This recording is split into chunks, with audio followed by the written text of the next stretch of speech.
Frères et sœurs, bonsoir tous. Ce soir, nous allons parler de depuis la création du monde par Dieu. Quel est le mystère caché dans toute la Bible? Il y a 66 livres. Dieu a caché son mystère, le gardant dissimule, apparaissant et disparaissant et apparaissant, le rendant insondable pour l'homme, ce que Dieu veut donner, l'humanité. Ce n'est que, dans le livre de l'Apocalypse, que Dieu révèle enfin son mystère, pour que toutes les nations et tous les peuples puissent le connaître. Alors quel est ce mystère que Dieu a donné l'humanité? En réalité, tout comme dans l'Apocalypse, il y a un ange puissant et fort qui descend du ciel, tenant dans sa main un petit livre ouvert. Cet ange pose d'une grande puissance, il parle comme un lion qui rugit.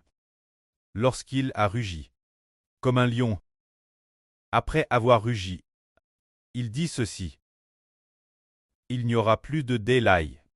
Quand le septième ange sonnera de la trompette, le mystère de Dieu s'accomplira.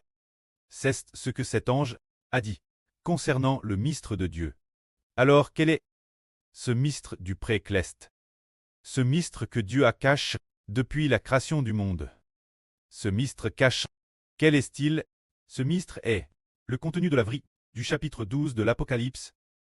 Ce mystère est le bébé dans l'Apocalypse, qui est le mystère de Dieu. Le mystère que Dieu a caché. Qu'est-ce que ce bébé dans l'Apocalypse? Ils savent que ce bébé représente le peuple de Dieu et du Seigneur Jésus-Christ, les enfants de Dieu et du Seigneur. Ce mystère est le bébé dans l'Apocalypse, qui est les enfants d'une nation de Dieu. Ce que Dieu a toujours caché en disant: tiens, nous disons que Dieu a créé toutes choses, mais où sont ses enfants? Nous ne les avons jamais vus, et personne n'a entendu parler de l'endroit où se trouvent les enfants de Dieu. Mais dès que le bébé de l'Apocalypse apparaît, le mystère de Dieu s'accomplit. Ce bébé représente toute une nation d'enfants, dans le royaume de Dieu. C'est cela le mystère de Dieu. Époque dans le livre du prophète Saé, il y a ce passage qui dit: les enfants d'une nation peuvent-ils, en un jour, naître? Les enfants d'un pays, les enfants de toute la terre, peuvent-ils naître en un seul instant? Peuvent-ils être enfants? Pourtant, peine en travail, sans prouver de douleur. Sion a enfant un bébé, et ce bébé est les enfants d'une nation. C'est cela, le mystère de Dieu. Sion est le royaume de Dieu. Dans l'Apocalypse, cette femme qui donne naissance au bébé, quand cette femelle, c'est Sion. C'est la montagne de Sion-Cleste. C'est Dieu qui a toujours caché son grand mystère. Ce mystère est le bébé de l'Apocalypse, dans la Genèse au chapitre 3. Quand Adam s'est rebelle contre Dieu, alors il semble que Dieu parmi l'humanité n'avait plus d'enfants. Dieu a créé l'humanité et a créé toutes choses pour l'humanité, c'est-à-dire le pré-cleste Jéhovah a créé les cieux. Les 3 premiers chapitres de la Genèse, Dieu a créé les cieux, a créé la terre, a créé la lumière, a créé toutes choses, a créé les animaux de la terre, a tout créé, tout ce qui est visible, absolument tout. Dieu a tout bien créé. Ensuite, il a selon son image et celle du Seigneur Christ créé l'homme tête, pour lui remettre toutes choses. Cet homme t'est Adam.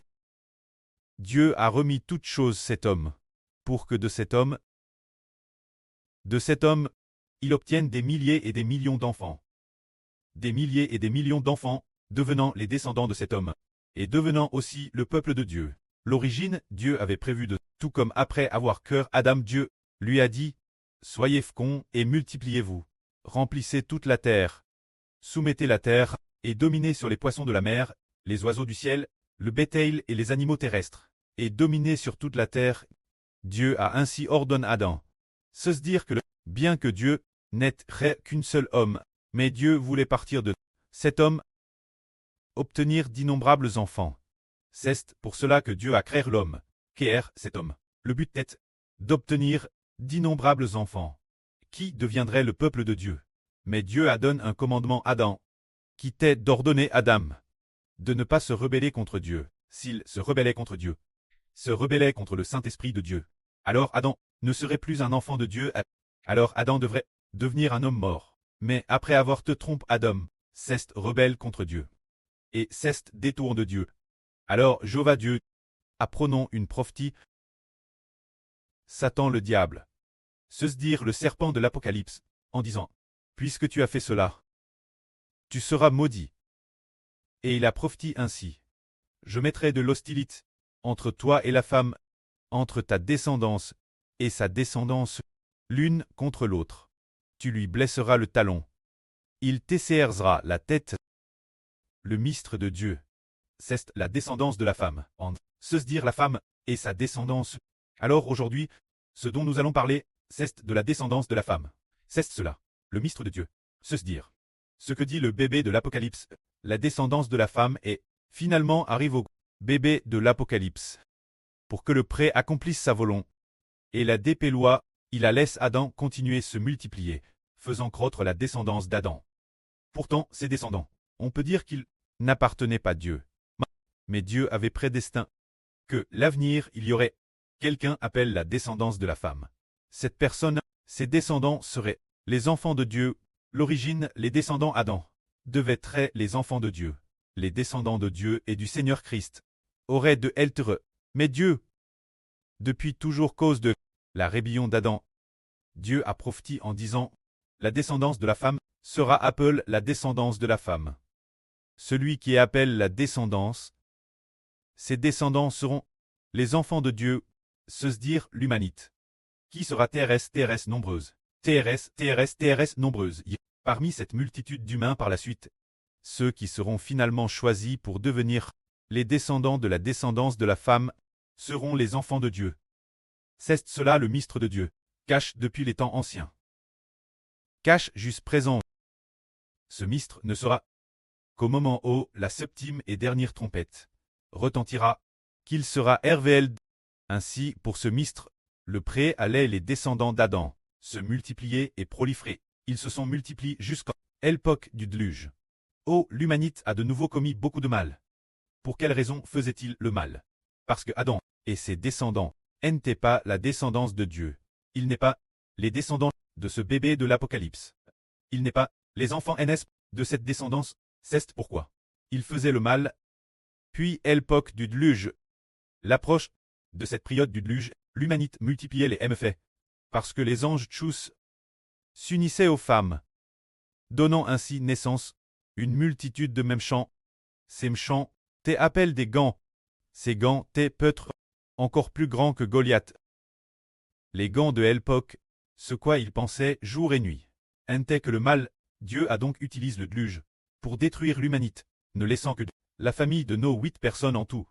Ensuite, après la fin du déluge, les 3 fils de Noé ont continué se multiplier, mais l'humanité ne voulait pas, selon la volonté de Dieu, se disperser sur toute la surface de la terre, mais voulait habiter l'endroit de la tour de Babel. Ils ont construit une tour de Babel et ne voulaient pas quitter cet endroit. Dieu a brouillé le langage des hommes, après ce quoi, l'humanité s'est disperse partout. Alors, le grand déluge, après environ, qu'il se soit cool, peut-être 300 ans. Il y eut un homme qui fut appelé. Cet homme s'appelait Abraham. Il fut appelé, et la raison de son appel était que Dieu avait prévu, des milliers d'années plus tard, de susciter parmi ceux appels d'Abraham, les descendants de cet homme, de choisir quelqu'un, de choisir un Rédempteur. Après avoir choisi ce Rédempteur, bien sœur, on ne peut pas appeler cela un choix. Ce Rédempteur est descendu du ciel pour se faire homme.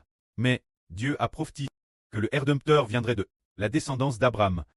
Alors Dieu, pour sauver l'humanité, voulant accomplir la prophétie initiale de Dieu dans le jardin d'Éden, disant que la descendance de la femme, cette prophétie, alors Dieu appela Abraham. En l'appelant, il dit, toutes les nations de la terre seront bénies en toi, tu iras vers le lieu où je te conduirai. Je ferai de toi une grande nation. Toutes les nations de la terre seront bénies en toi. Abraham, selon la volonté de Dieu, arriva au pays de Canaan. Dieu prophétisa que les descendants d'Abraham recevraient le pays de Canaan, et qu'un descendant d'Abraham bénirait toutes les nations l'avenir. Plus tard, Abraham engendra Isaac. Isaac engendra Jacob. Dieu dit aussi Isaac et Jacob, prophétisant que Abraham, Isaac et Jacob auraient un descendant qui deviendrait le rédempteur de l'humanité. Par la suite, les descendants d'Abraham se multiplièrent en Égypte, puis furent sortis d'Égypte et vinrent faire alliance avec Dieu, en pouvoir établissant l'ancienne alliance. Après l'ancienne alliance, bien des ânes passèrent, après qu'ils eurent passé de nombreux ânes, peut-être après 1 ou 2 centaines d'ânes. Un homme naquit, qui allait devenir David. Un homme naquit. Son prêtre l'oignit comme roi. Puis il fut promis que l'un de ses descendants deviendrait un descendant de mon Seigneur. Ce descendant deviendrait celui assis à la droite de Dieu, pour trait le rédempteur de l'humanité. Après David, de TRS, nombreux ânes passent. Il cesse peut-être cool, un peu plus de 1000 ans et plus, ou environ un zoro an, de temps. Le Seigneur Jésus-Christ est N, depuis Abraham, jusqu'au rédempteur de l'humanité. La naissance de Jésus-Christ. Il y a eu en tout 42 générations. Abraham, Madame la première nation, jusqu'au Seigneur Jésus-Christ. C'est la 42e nation. Ainsi, travers 42 générations.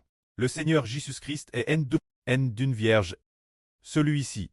Quand le Seigneur Christ est N, l'humanité peut-être sur la terre depuis peut-être des dizaines de millions d'ânes. Cette époque l'humanité, la population était déjà assez nombreuse, mais pas autant qu'aujourd'hui. Le prêtre a alors fait en sorte que une femme, une vierge, connoive et enfante, donnant ainsi naissance, Jésus le rédempteur, le Seigneur Jésus descendu du ciel pour se faire homme. Le Seigneur Jésus est N, précisément pour que Dieu obtienne des enfants, et que Dieu reçoive un héritage. Ainsi, le Seigneur Jésus-Christ, après sa naissance, a d'abord choisi ceux appellent les pérémisses. Le Seigneur Jésus est N, et le moment venu, il a prêché son évangile, disant qu'il était celui que Dieu avait promis à Abraham, Isaac et Jacob de venir dans le monde, et aussi celui promis David, qui s'assirait l'avenir sur le traîneau de David pour régner sur Israël. Il a été dit plus tard que celui-ci est le Fils de Dieu. Plus tard, la Bible a prophétisé en disant que s'il est le Fils de Dieu, il ressusciterait d'entre les morts. C'est pourquoi le Seigneur Jésus-Christ a manifesté par ses miracles puissants qu'il est le Fils de Dieu, celui qui donne la vie. Ce Fils, le moment venu, a été crucifié pour l'humanité et est ressuscité d'entre les morts.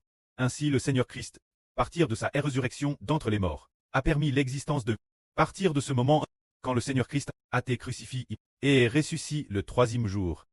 Un groupe de personnes recevrait une nouvelle création de vie. Le mystère s'est produit. C'est dire qu'avant que le Seigneur Christ ne soit crucifié et ressuscité d'entre les morts, les gens ne savaient pas qu'il y aurait une catégorie d'humains qui recevraient une nouvelle vie, une vie de nouvelle création.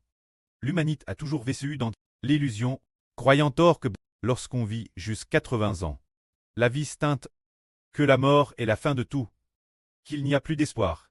Mais après que le Seigneur Jésus-Christ est ressuscité d'entre les morts, il a enseigné ses disciples une vie nouvelle, se dire que l'homme doit ressusciter d'entre les morts pour une vie nouvelle, et qu'avant la résurrection d'entre les morts, durant son vivant, il doit recevoir l'esprit de la vie nouvelle. Après que le Saint-Esprit a fait recevoir cette vie nouvelle, elle doit devenir la vie des enfants de Dieu. C'est ainsi l'origine l'humanité n'appartenait que la descendance de Satan. Mais quand le Seigneur Christ est ressuscité des morts, parmi l'humanité, des enfants de Dieu sont apparus. Que la gloire soit auprès et au Seigneur. Amen.